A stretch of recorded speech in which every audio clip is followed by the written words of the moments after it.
Friends, welcome to my channel জয় মা Kali. So আবার চলে এলাম একটা ছোট্ট ভিডিও নিয়ে তোমাদের সামনে।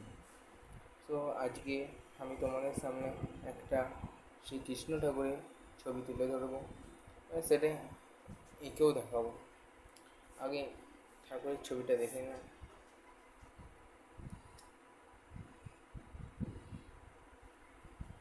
সো দেখলে ছবি, এবার চলো দেখা যাক।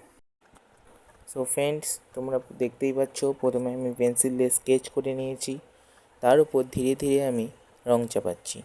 তোমাদের কাছে ভিডিওটা ফাস্ট হবে, কারণ আমি ফাস্ট করেছি, কারণ তোমরা ভিডিওটা না হলে স্কিপ করে দেখতে, তাই আমি ফাস্ট করেছি। তো বন্ধুরা, তোমরা দেখো কীভাবে আমি কমপ্লিট করছি আঁকাটা।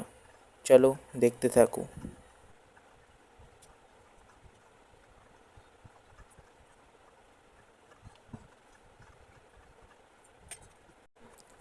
সো বন্ধুরা, তোমরা এখন দেখতেই পাচ্ছ, আমি এখন শ্রীকৃষ্ণ ঠাকুরের পিছনের যে ব্যাকগ্রাউন্ডটা আছে সেটি এখন রং চাপাচ্ছি।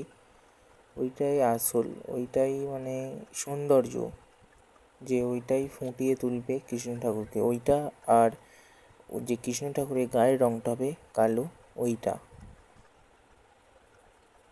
সো বন্ধুরা, তোমরা ধীরে ধীরে দেখতে থাকো আমি কেমনভাবে রং করছি এবং রংটা ঠিকমতো চাপাচ্ছি কি না।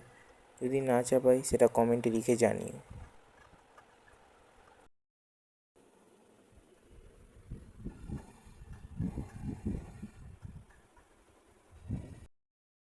তো ফ্রেন্ডস, তোমরা দেখলে আমি আঁকলাম, কেমন হয়েছে কমেন্টে জানিও, এবং ভালো লাগলে লাইক করে সাবস্ক্রাইব করে পাশে থেকে। Tata, bye bye.